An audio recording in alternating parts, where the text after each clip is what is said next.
Timothy Snyder's On Tyranny, 20 Lessons from the 20th Century is a concise yet profound examination of how the democratic structures we take for granted can erode into authoritarianism. Drawing from the tragedies of the 20th century, particularly the rise of fascism, Nazism, and communism, Snyder presents 20 lessons as both a cautionary tale and a manual for action. Each lesson is a reflection on historical events and their relevance to the present day, urging readers to recognize the signs of tyranny before it is too late. Snyder begins with an essential truth: democracy is fragile and requires constant vigilance. It does not fail in dramatic moments but rather in a series of small, often unnoticed steps. He emphasizes that complacency is the greatest enabler of authoritarian regimes. The first lesson calls for rejecting blind obedience to authority. Snyder highlights how authoritarian regimes rely on individuals' willingness to follow orders without question.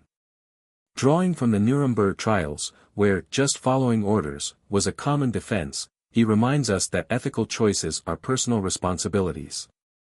To resist tyranny, individuals must retain their moral compass even when authority pressures them otherwise. This segues into his second lesson, which stresses the importance of defending institutions.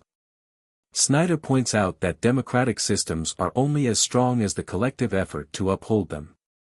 When institutions are attacked or undermined, society must resist their destruction, as history shows that authoritarianism thrives on their collapse. Snyder's third lesson encourages readers to beware of the seductive power of a single-party state. He explains how the Nazis consolidated their power by dismantling pluralism in favor of a one-party system, quashing dissent, and creating an echo chamber that stifled opposition. He warns against tolerating political movements that aim to dominate at the expense of democracy. The fourth lesson builds on this by advocating for the importance of symbols, particularly those of resistance.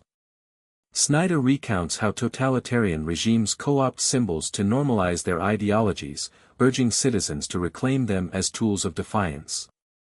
A small yet potent example from Nazi Germany was the white rose, a symbol of resistance used by a student-led opposition group.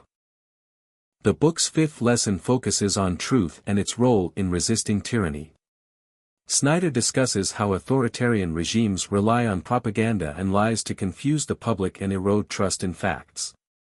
He underscores the importance of seeking out reliable sources, corroborating information, and rejecting conspiracy theories that undermine reality.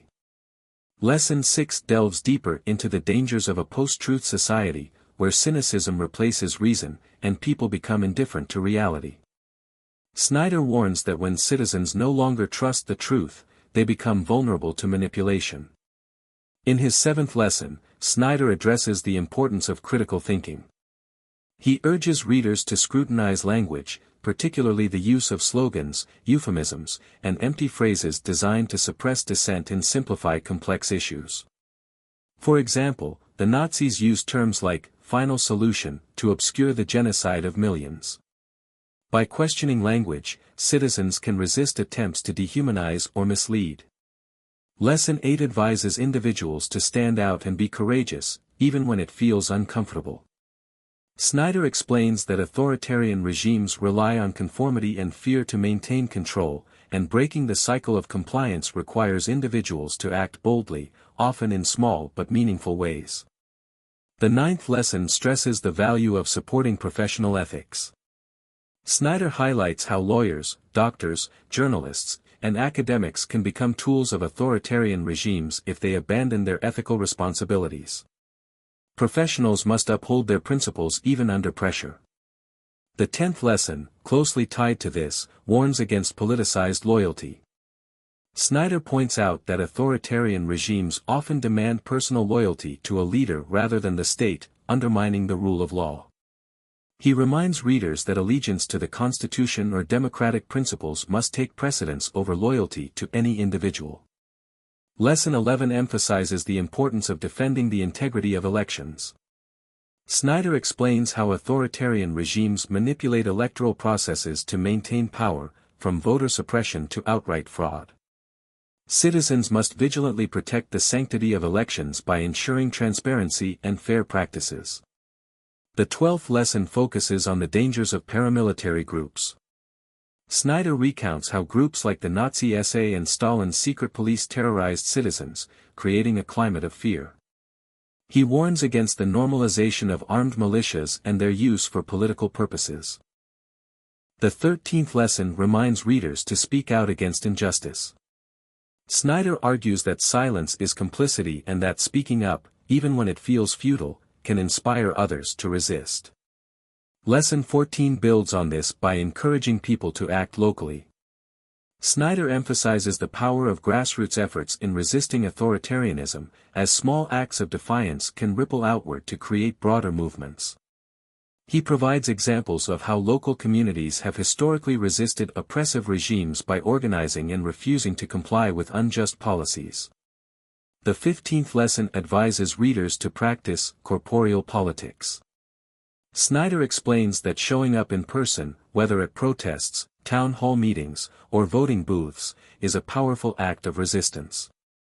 Digital activism is not enough, physical presence sends a stronger message to those in power. Lesson 16 discusses the importance of supporting independent media. Snyder points out that authoritarian regimes seek to control or discredit the press to manipulate public perception. Supporting journalism that challenges authority is crucial for maintaining an informed citizenry. In Lesson 17, Snyder urges readers to be cautious of historical myths that glorify a nation's past while erasing its darker chapters. He explains how authoritarian regimes manipulate history to justify their actions, warning against the romanticization of nationalism. Lesson 18 emphasizes the value of international cooperation. Snyder argues that resisting tyranny often requires looking beyond national borders and learning from the experiences of others. The 19th lesson stresses the importance of personal responsibility. Snyder highlights how ordinary people enabled the Holocaust and other atrocities by failing to act, reminding readers that individual choices matter. Finally, the 20th lesson is an urgent call to courage. Snyder explains that defending democracy requires moral bravery, persistence, and a willingness to sacrifice personal comfort for the greater good. The book concludes with a powerful reminder that history is not predetermined, and the future depends on the actions we take today. By learning from the past and applying its lessons, we can resist tyranny and protect the freedoms we hold dear. Snyder's work is both a sobering warning and an inspiring guide for those committed to preserving democracy in the face of rising authoritarianism.